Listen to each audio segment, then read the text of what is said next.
Então vamos iniciar com a prece para essas irmãs que relaxem, fechem os olhos, ponham as palmas das mãos para cima, fiquem tranquilos, uma respiração tranquila. Rogamos ao Pai, ao nosso Mestre Jesus, que abençoe a todos nós aqui presentes, nos iluminando com tudo aquilo que precisamos para a nossa evolução. Abençoa a todos que estão nesse momento em sofrimento dentro do nosso planeta. Abençoa a todos os desencarnados pela violência, todos que estão nos hospitais, e dai muita luz aos irmãos que estão sofrendo por provas difíceis, que todos recebam as bênçãos, as luzes, as energias que necessitam. Ilumina a nossa noite e abençoa a todos nós, e que assim seja. Que assim seja. Obrigado. Boa noite, pessoal. Meu nome é Miguel, vou falar um pouquinho alto para que o pessoal também, possa chegar pelo menos a palavra. Vamos falar de espiritismo.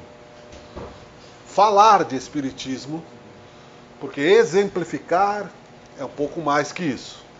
Então, a partir do momento que nós estamos aqui ocupando um espaço nobre, digno a convite dos amigos da Sociedade Universalista da Luz, para falar de espiritismo em nome de Jesus, uma responsabilidade também, em trazer aquilo que o mentor do Chico Xavier dizia para muitos, que a maior caridade que se possa fazer com relação a essa maravilhosa doutrina é a sua divulgação. Porque a avaliação de que nós temos a obrigatoriedade de fazer pessoalmente, ela é responsabilidade individual. Eu, sábado, tive também a alegria de conversar aqui, falei sobre Jesus que disse que seu reino não era deste mundo. Em alguns momentos eu vou pontuar isso novamente, mas não é exatamente esse o foco que eu quero dar, considerando esse momento de instabilidade política, de guerras, para que a gente se acalme, porque Deus está no comando e sabe muito bem que isso acontece nos mundos em transição planetária, e não é a primeira nem a última vez que um planeta como a Terra vai passar por esses momentos sociológicos, frutos do materialismo. Jesus profetizou isso, que haveríamos de ouvir rumores de guerra e que ainda não teria terminado esta parte da nossa evolução neste planeta, para depois entrarmos numa nova era, que seria a era da regeneração. Bem-aventurados os mansos e misericordiosos, porque herdarão a terra.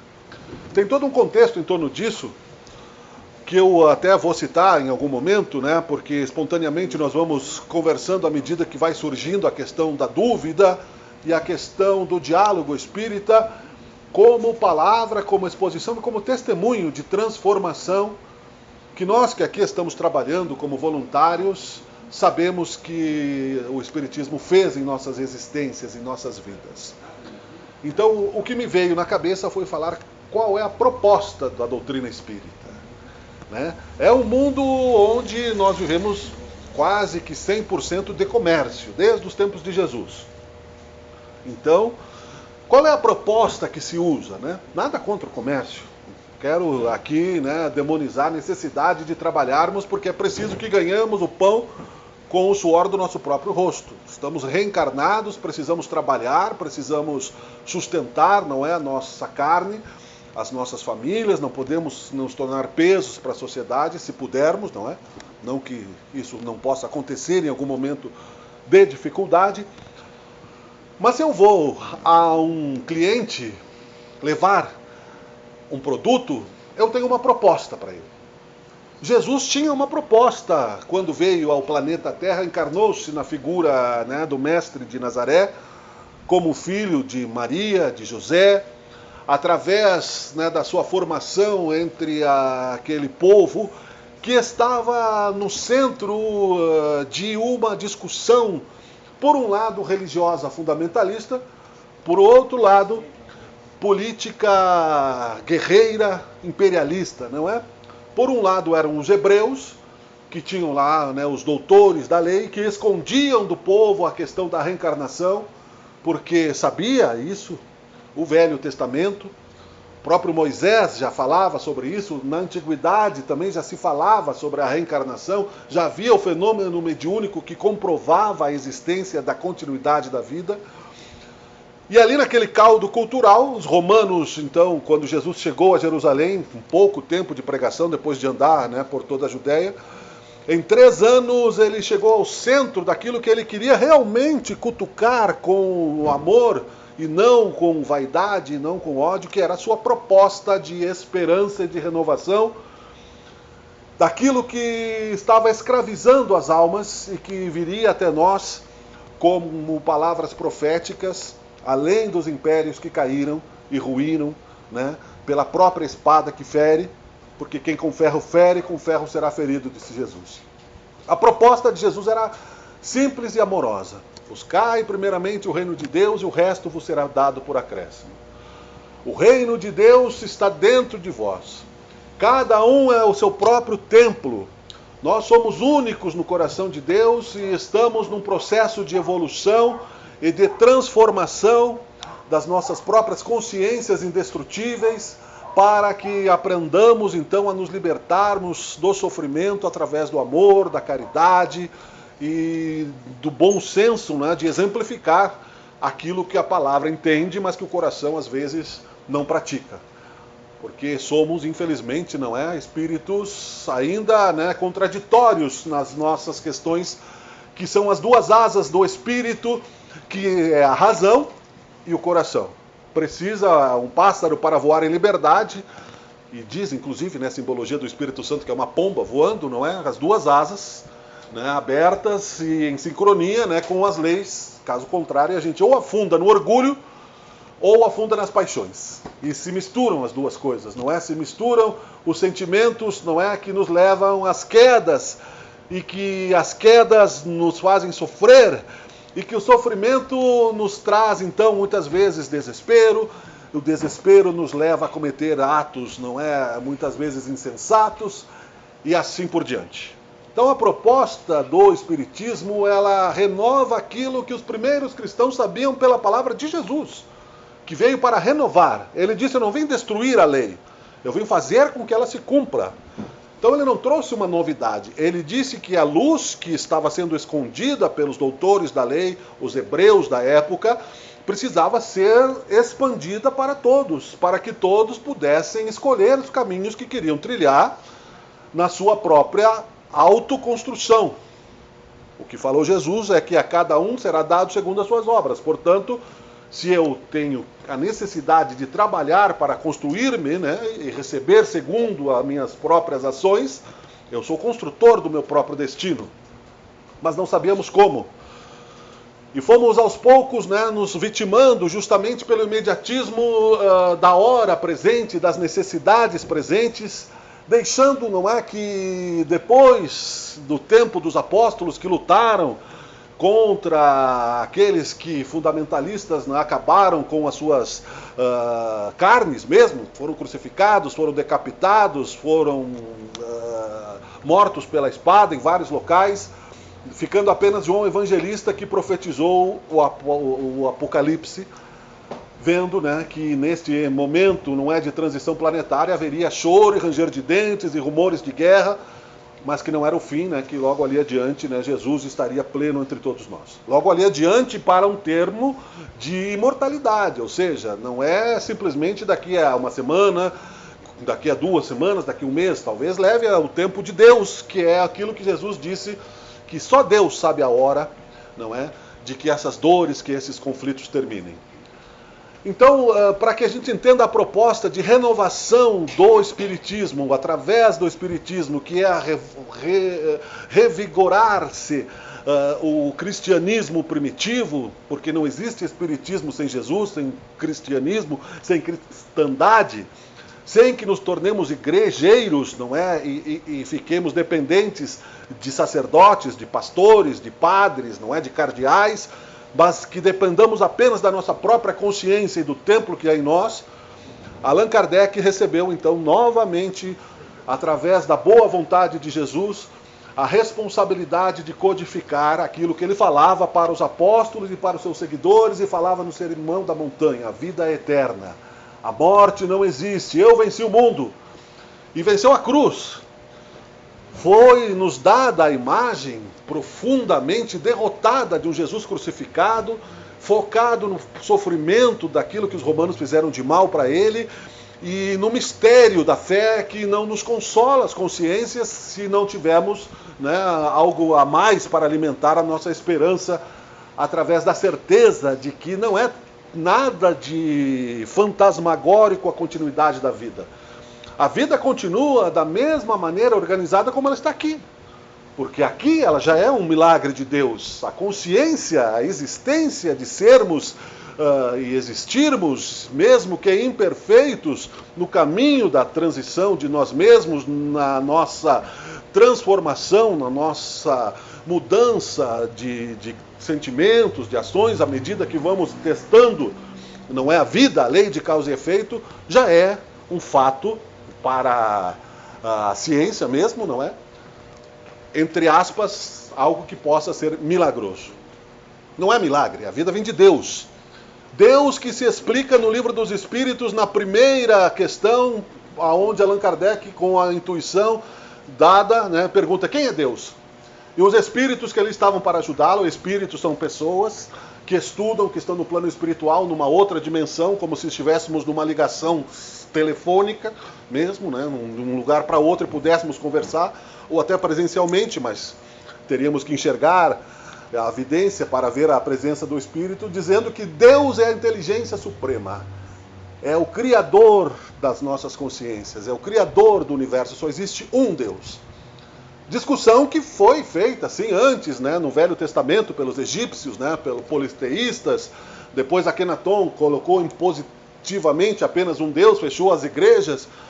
Mas Deus, da época egípcia, né, que é um só, permitiu então que tudo isso aconteça. Por quê?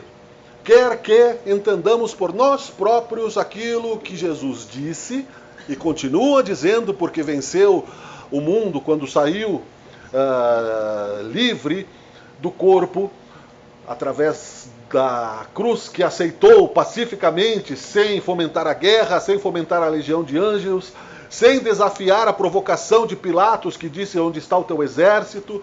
Dizendo a Pilatos que o reino de Deus, de Jesus, não era deste mundo, que Pilatos vinha com o poder de César e Jesus vinha com a autoridade de Deus, que passariam aqueles impérios como outros tantos passaram, mas que as palavras de Deus, que é estável, e Jesus, que as representava com perfeição, dizendo-se o caminho, a verdade e a vida não passariam, nos dá um norte de existência, não para sermos santos, ou santificados, ou transformados, como simbolicamente aparece, não é, no Evangelho, a conversão de São Paulo, né, de Madalena e de outros tantos, mas com as dificuldades naturais da natureza que nós temos, que não dá saltos.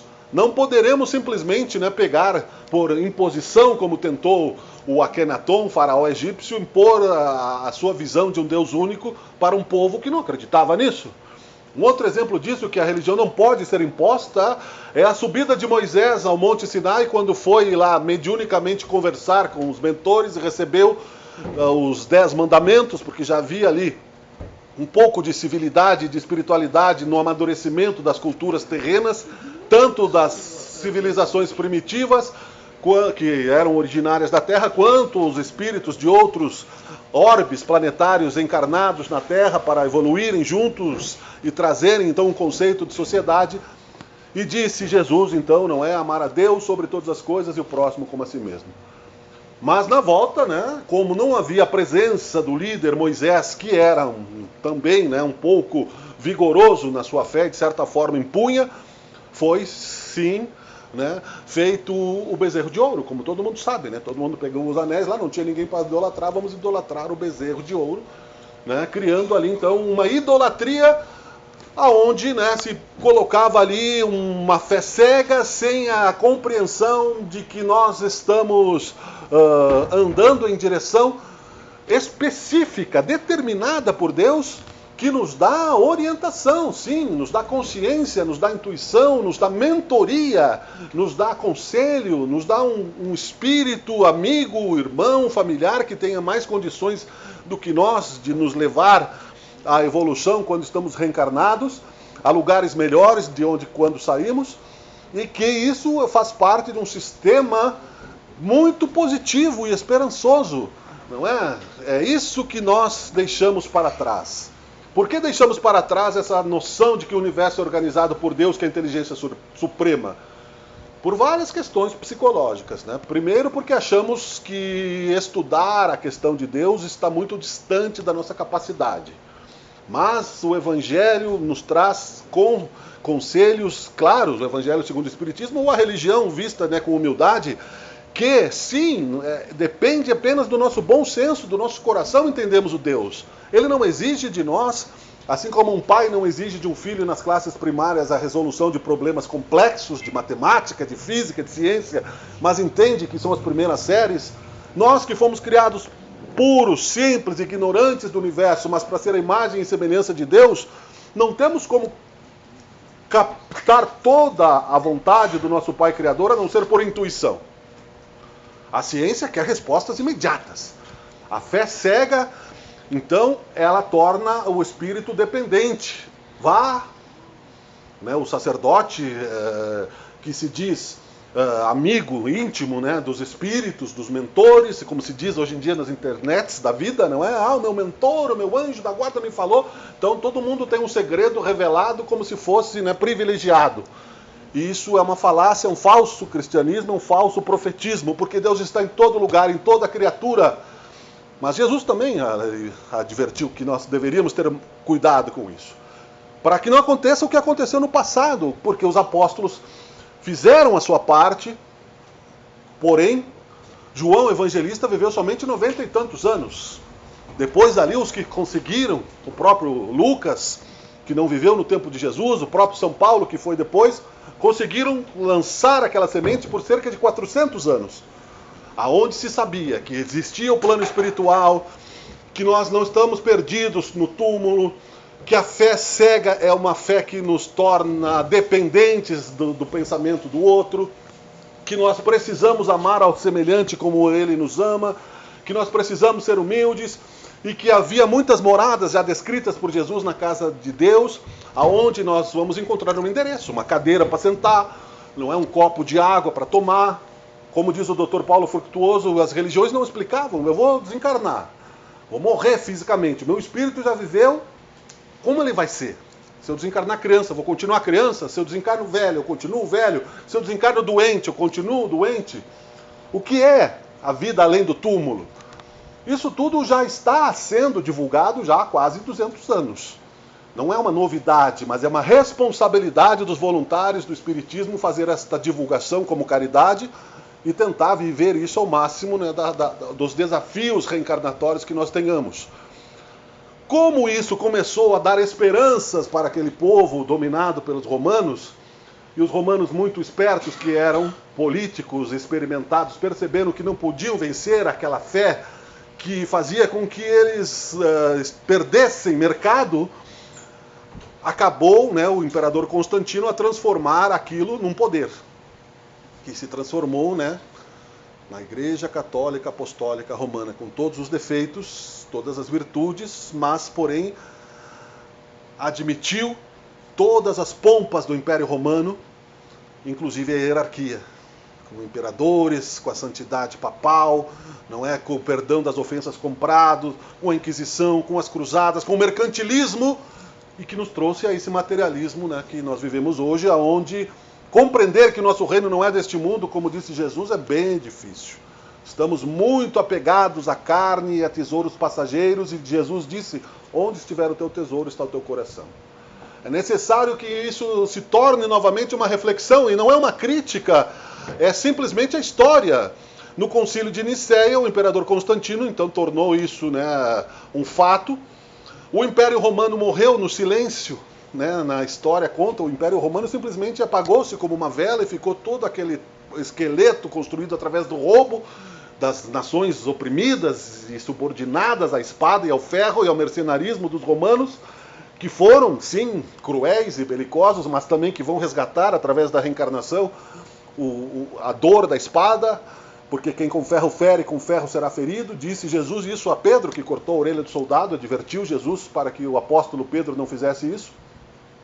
E então aproveitou-se, né, para se construir uma igreja sem alma, né, uma igreja sem fé, uma igreja que depois foi se diversificando em outras ramificações do cristianismo, que trazem até esperança, que trazem consolo, que trazem identificação para alguns, mas não para todos, porque tudo isso que está sendo dito poderia estar inclusive na doutrina destas igrejas.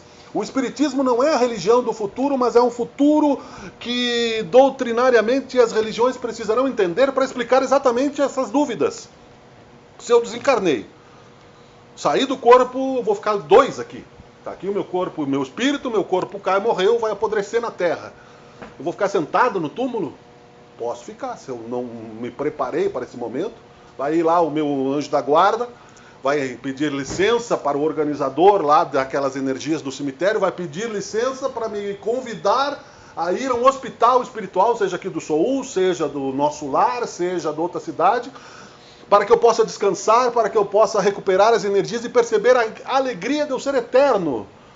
E, portanto, eterno que sou, eu tenho esperanças de felicidade mais seguras que não a falta de ética, de roubar, de matar, de prejudicar o meu próximo, que vai voltar a mim mais cedo ou mais tarde.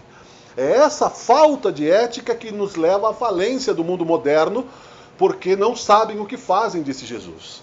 Porque a cada um segundo as suas obras, a semeadura é livre, a colheita é obrigatória, nos dá então a responsabilidade individual. Eu não posso chegar no mundo espiritual, aqui nós estamos no mesmo momento, no tempo e no espaço, e ninguém poderá dizer que não escutou, pelo menos. Pode não ter entendido tudo claramente, mas eu não posso chegar lá e dizer, não, eu não sabia que eu ia chegar a esse momento. Eu não sabia que se eu fizesse o mal para o meu semelhante, isso ia voltar para mim, né? Então eu preciso ser perdoado, né? E aí eu não posso mais comprar a indulgência, como se tinha, inclusive, até uma tabela de perdão. Era uma coisa, né, engraçada se não fosse trágica, mas existiu isso. E isso nos fez, então, acomodados na espiritualidade. Sem entender, como disse um amigo muito inteligente outro dia, que convivo todos os dias, quase, né, mas uma boa parte do tempo, que poderia me explicar muitas coisas. É um engenheiro, a ciência, a medicina, e nós... mas a origem não. Eu posso explicar como eu vou ligar aqui o meu celular? Sim, eu vou apertar o botão, ele vai ligar, vou apertar assim, ligou. Mas a origem, o cálculo, como fez, como ele foi feito. Ah, foi feito por uma pessoa e tal. Então, nesta mesma questão citada antes, referenciada, né, de que Deus é a inteligência suprema do universo e como isso se explicaria às nossas consciências, os Espíritos dizem, e sugerimos que as pessoas busquem o livro dos Espíritos, que não custa muito mais que R$10, em qualquer lugar aí tem, o Evangelho segundo o Espiritismo também, que tudo aquilo que não é obra nossa, é obra de Deus. Qual é o cientista que consegue fazer funcionar uma formiga, fazer com que ela se reproduza, fazer com que ela faça um formigueiro? Qual é o cientista que, por mais que desdobre a cadeia genética do nosso DNA, né? Eu herdei do meu pai, da minha mãe, as nossas células, consegue criar outro ser humano e dar vida, né? Ele pode clonar o ser humano, é diferente, pode copiar aquilo, como Gêmeos, como, né, como a ovelha Dolly, como aquela novela que teve lá, não é? Que fizeram, né, o clone mesmo, né? Que era uma questão ética bastante discutida na época, mas a alma não. Gêmeos univitelinos são clonados.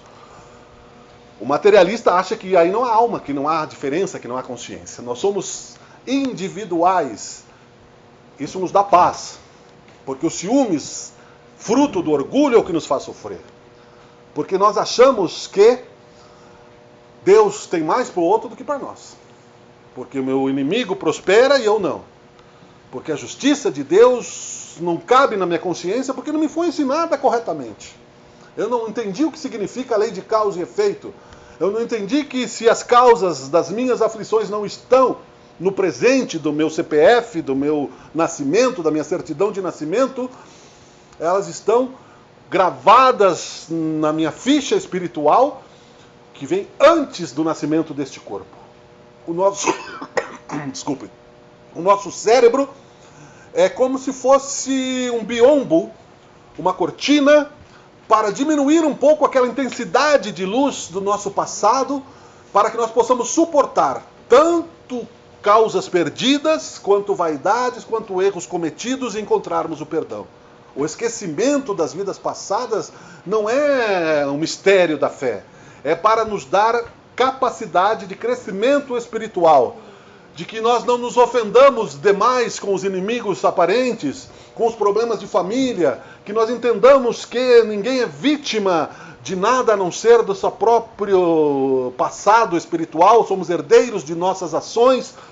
Lá naquele simbolismo de paraíso perdido, quando fizemos escolhas erradas, não é porque não soubéssemos, sabíamos, escolhemos o caminho e, portanto, somos responsáveis por o caminho que trilhamos. Mas, maliciosamente ainda, se criou, nesta mesma igreja do Constantino, de imperadores papais corruptos, o inferno eterno e a figura do diabo, para amedrontar as pessoas, não é?